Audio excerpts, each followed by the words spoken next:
Hi, I'm Christine Cushing, TV chef and cookbook author, and I love all things Mediterranean. Today I'm going to make for you a brie and caramelized shallot tart, the most crispy and delectable tart you've ever had.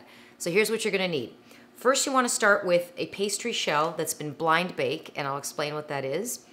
4 yolks, 1 cup of 10% cream, a little bit of brie, some freshly grated nutmeg, and then for your shallots, a little bit of butter, it is French, some shallots and fresh thyme, a little salt and pepper just to season. Okay, so first thing I want to do is introduce you to the idea of a tart. A tart is supposed to be crispy on the bottom and tender in the center, not gummy, and absolutely scrumptious, something that you crave. So this is the tart you're going to crave. I want to show you first getting the shallots on the pan because that's going to start them caramelizing. So over low heat, I'm going to take a little bit of butter. And remember, we're in French territory here, so butter is king. Want to soften this up. And the idea of caramelizing a shallot or an onion is really going to create that first layer of flavor. It's not just about slapping stuff in there, it's about precision. Remember, that's how the French work. So butter, I'm going to get it out of here because just looking at it, I feel like I want to have some. The shallot is a close relative to garlic, similar to onion. It's like a second cousin twice removed. But in France, that's the thing that's used in sauces and in this application. It's very, very rich, and you're gonna find it where you find onions. So 6 shallots going in. And then I always talk about fresh herbs. Check out this beautiful thyme. Every grocery store has fresh herbs. There is absolutely no comparison. Fresh herbs, jarred herbs. No comparison. Go for the fresh, okay?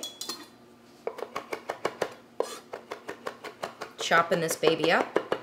And this is going to do what's called layering. You're going to also get flavor from those onions. It's going to be sweet and caramelized, but the thyme is going to really get down and give you that, that feeling that you just can't wait to eat this. It's all about the little details, and that's why the French are so good at cooking. It's the details.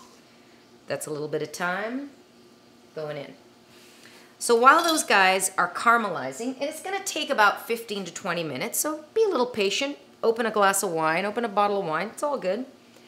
I want to talk to you about pastry, because what I usually do is I make my own pastry. You can also buy a prepared pastry, but you want to do what's called blind baking it. And I always get this question, what's blind baking? Blind baking, you take your pastry, and you actually put a little piece of foil in it like this. You can fill it with either rice or beans. That weighs it down.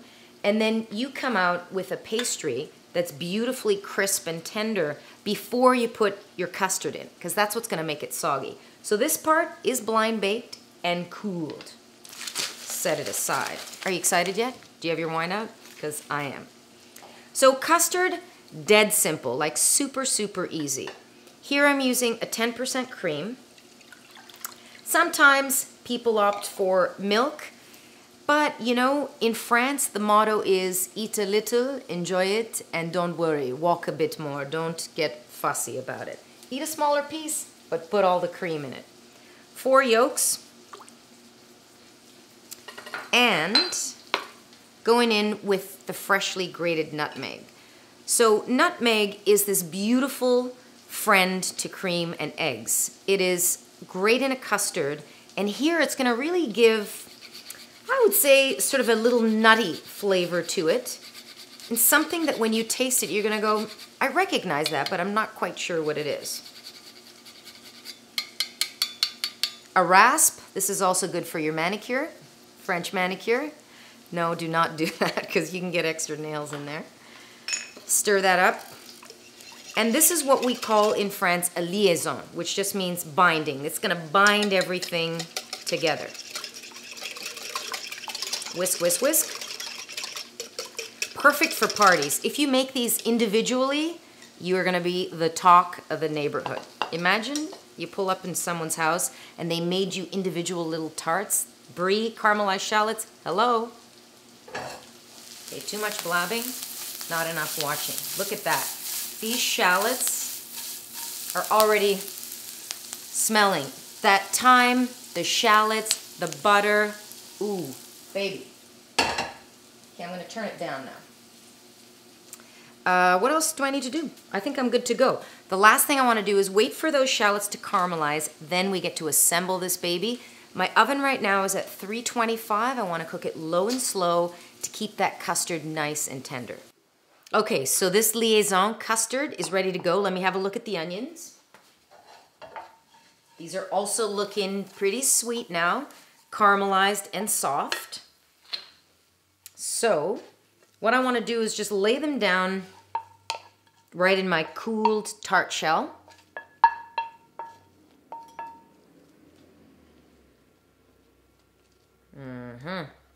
Nice layer of sweetness.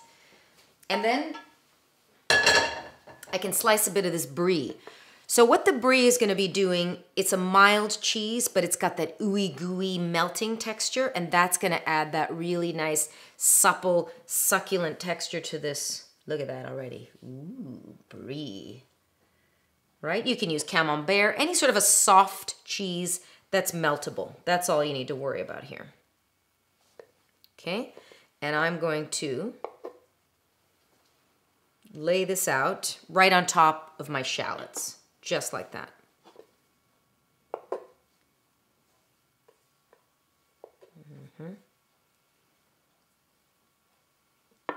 Okay, the last step of this brie tart is just to pour the custard over top. And the thing here to make sure is that I have enough custard, but I don't want it to overflow. So you want to be careful of that, because I've had a few, shall we say, issues with that. And so has everybody. And then you're thinking, oh, I gotta get it to the oven, and it's all a mess. But this is looking really great.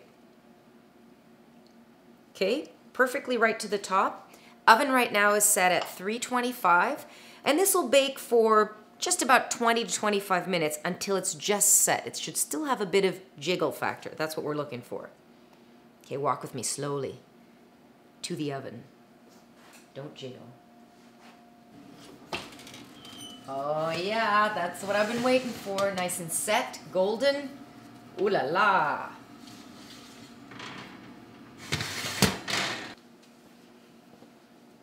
So here's the finished caramelized shallot and brie tart. I'm Christine Cushing. See you next time.